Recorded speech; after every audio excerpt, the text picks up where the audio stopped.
এখানেই দেখা হবে। তবে আজকের মতো দুঃখ নিয়ে আমরা ওয়াক আউট করছি। আসসালামু আলাইকুম। মাননীয় স্পিকার, ওনারা বলেছেন যে অধিকতর যাচাই বাছাই করে আগামীতে আরও সুন্দর বিল আনবেন, কিন্তু ওনারাই আবার বলছেন যে আজকে রাত্রে 12টায় টাইম শেষ। তার মানে টাইম শেষ হওয়ার সাথে সাথে সব ল্যাপসেস অটোমেটিক্যালি শেষ, এগুলার আর কোনো কার্যকারিতা থাকছে না, এগুলা অটোমেটিক্যালি ল্যাপস হয়ে যাচ্ছে। কোনগুলা? যেগুলা বিশেষ জাতীয় গুরুত্বপূর্ণ, সেই সবগুলাই রয়ে গেল ওই কাতারে। তো এইগুলা যদি এই কাতারেই রয়ে যায়, তাইলে মাননীয় স্পিকার, আপনাকে আমরা কিভাবে সহযোগিতা করব বলেন? আমাদের তো একটা কমিটমেন্ট, যেমন তাদের কমিটমেন্ট জনগণের কাছে আছে, আমাদেরও আছে। আমরা এই কমিটমেন্টের জায়গাটা থেকে কি শোনা যাচ্ছে না নাকি? Thank you so much. এই জায়গাটা থেকেই আমরা চেয়েছিলাম যে কোঅপারেশনের মাধ্যমে, যেভাবে একটা বিশেষ কমিটি করে দেওয়া হয়েছিল, আপনিই করে দিয়েছেন আপনার সভাপতিত্বে, তারা যতটুকু পারেন ঐক্যমত হয়ে এসেছেন, যে সমস্ত জায়গায় ডিসেন্ডিং ওনাদেরও আছে আমাদেরও আছে, সেগুলো এখানে আলোচনা হতো, আলোচনা হয়ে তার ভাগ্য যেটাই নির্ধারিত হতো আমরা তো মেনে নিতাম মাননীয় স্পিকার। কিন্তু আলোচনাই হবে না, এখন তো এটাকে অলরেডি এজেন্ডা আউট করে দেওয়া হয়েছে। তাইলে আমরা কি করতে পারি বলেন? বলা হচ্ছে যে ভবিষ্যতে আনবেন, ভবিষ্যতে আজকে রাত্রে 12টার পর তো আর 1 মিনিট কাউন্ট হবে না, এটাই তো রেড লাইন। আপনার শেষ হয়েছে? জি, আমার শেষ হয়েছে, ধন্যবাদ। আমার তো মনে হয় যে মাননীয় স্বরাষ্ট্রমন্ত্রী সংসদ নেতার পক্ষ থেকে যে কথা বলেছেন এবং এই যে রেফারেন্স দিয়েছেন এই বিশেষ কমিটির, কোনো কিছুই তো ক্লোজ করা হয়নি। পরবর্তীকালে প্রয়োজন হলে এই ব্যাপারে বিল আনতে পারেন। আলাপ আলোচনার উপরে তারা গুরুত্ব দিয়েছে, আপনাদের সাথে আলাপ আলোচনা করেই তারা বিল মেনেছে। সুতরাং এই ব্যাপারে আপনার চিন্তিত হওয়ার কিছু নেই। আজকে যদি ল্যাপসও হয়ে যায়, আবার এটাকে নতুন করে বিল আকারে আনা সম্ভব, যদি আপনাদের মধ্যে আন্ডারস্ট্যান্ডিং থাকে।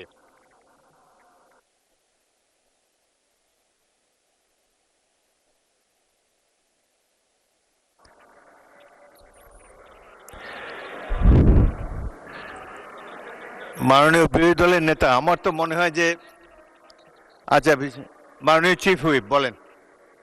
মাননীয় স্পিকার, চিফ হুইপকে একটু শুনেন।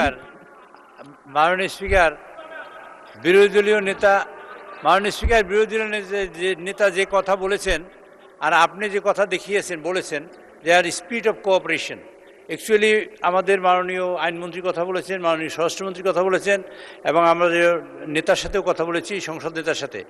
বিষয়টা হলো এই যে এখানে এই পৃষ্ঠের মধ্যে রিপোর্টে আছে, আমরা রিপোর্ট নিয়ে বসে থাকলাম বা থাকলাম না এরকম নয়।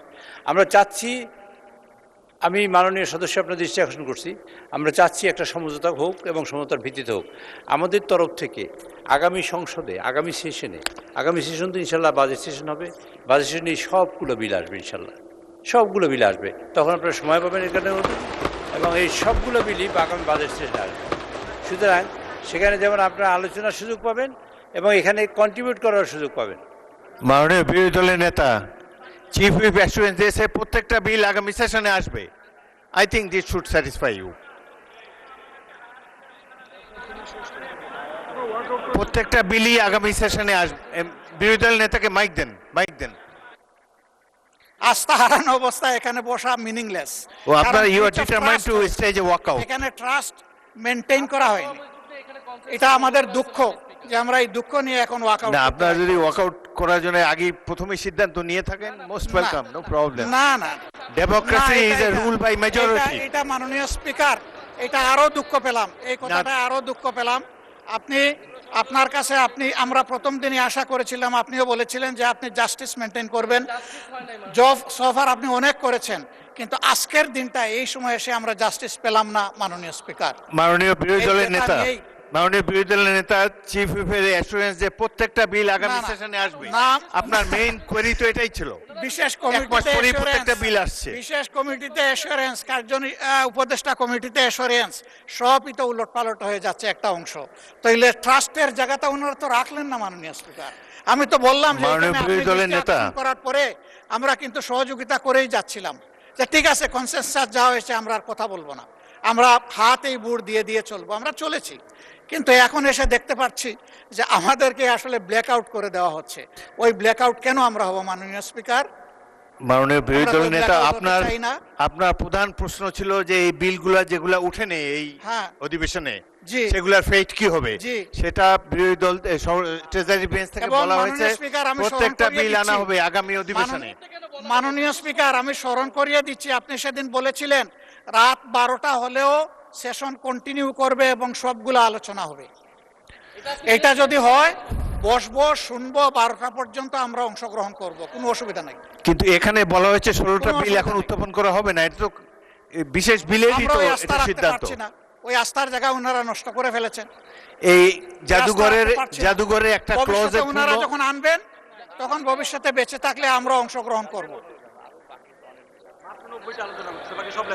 মাননীয় বিরোধী দলের নেতা, 133-এর মধ্যে 16 তো লেপস হচ্ছে না, 90 আলোচনা হয়েছে, আর বলেছেন যে একটা বাকি আছে, তাইলে আরো তো অনেকগুলা লেপস হয়ে যাচ্ছে। তো এই সবই তো আইনমন্ত্রীকে একটু শুনি আমরা। Everything আইনমন্ত্রী বলেন। মাননীয় স্পিকার, আপনাকে ধন্যবাদ। আপনার মাধ্যমে বিরোধী দলকেও ধন্যবাদ। উনি যে অঙ্কটা কষেছেন 133টার মধ্যে 90 আর একটা 91 হয়, আর তার সাথে 16, তাহলে 100 কয়টা হয়? 107টা হয়। মাননীয় স্পিকার, আমি আপনার মাধ্যমে মাননীয় বিরোধী দল নেতাকে বলছি, একটা বিলের মধ্যে এমনও আছে 3-4টা অর্ডিন্যান্স ইনক্লুডেড আছে।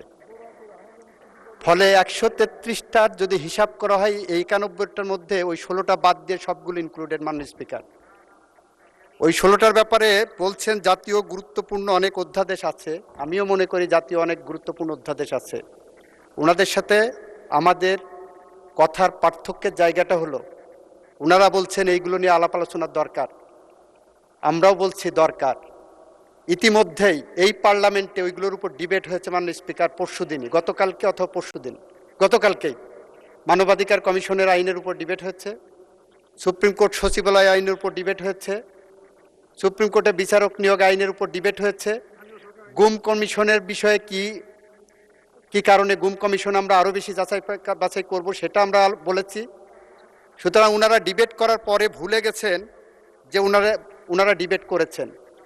আমরা বিনয়ের সাথে বলছি, আমরা আবারও বলছি, আমাদের বিলের মধ্যেই মানবাধিকার কমিশনের আইনের রহিতকরণ এবং হেফাজত বিলের মধ্যেই সেখানে প্রিএমবেলে আমরা সুস্পষ্টভাবে বলেছি আরও বেশি যাচাই বাছাই করা প্রয়োজন, স্টেক হোল্ডারদের সাথে আলোচনা করা প্রয়োজন। আমরা সুপ্রিম কোর্ট বিচারালয় সচিবালয়ের যে বিলটা নিয়ে এসেছি সেই বিলের প্রিএমবেলের মধ্যে একই কথা বলেছি। সুপ্রিম কোর্ট বিচারক নিয়োগ আইনের যে বিলটা এনেছি সেখানেও একই কথা বলেছি। এবং এইটার উপরে ওনাদের পক্ষ থেকে আপনি 10 মিনিট, 12 মিনিট, 15 মিনিট করে সময় দিয়েছেন, ওনারা ডিবেটে অংশগ্রহণ করেছেন। আজকে এসে হঠাৎ করে বলছেন আমরা ডিবেট করতে পারিনি ওইগুলোতে। আজকে এসে বলছেন 91টা বিল পাস হলো, তাহলে 133টার বাকিগুলো কি হলো? এই 91টা বিলের মধ্যে ওই 16টা বাদে সবগুলো অর্ডিন্যান্স ইনক্লুডেড। মাননীয় স্পিকার, আমরা এই রিপোর্টের গো বাই দ্য বুক হিসাবে গেছি। মাননীয় স্পিকার, আমি মাননীয় বিরোধী দলীয় নেতাকে বলবো, আমরা যেভাবে বিশেষ কমিটিতে আলোচনা করেছি, যে রিপোর্টটা এই সংসদ গ্রহণ করেছে, সেই রিপোর্টের বেসিসেই আমরা এগিয়ে যাচ্ছি। মাননীয় স্পিকার, আপনাকে ধন্যবাদ। ধন্যবাদ। মাননীয় বিরোধী দলের নেতা বলুন। ইনশাআল্লাহ আরো দেখা হবে, এখানেই দেখা হবে। তবে আজকের মতো দুঃখ নিয়ে আমরা ওয়াক আউট করছি। আসসালামু আলাইকুম।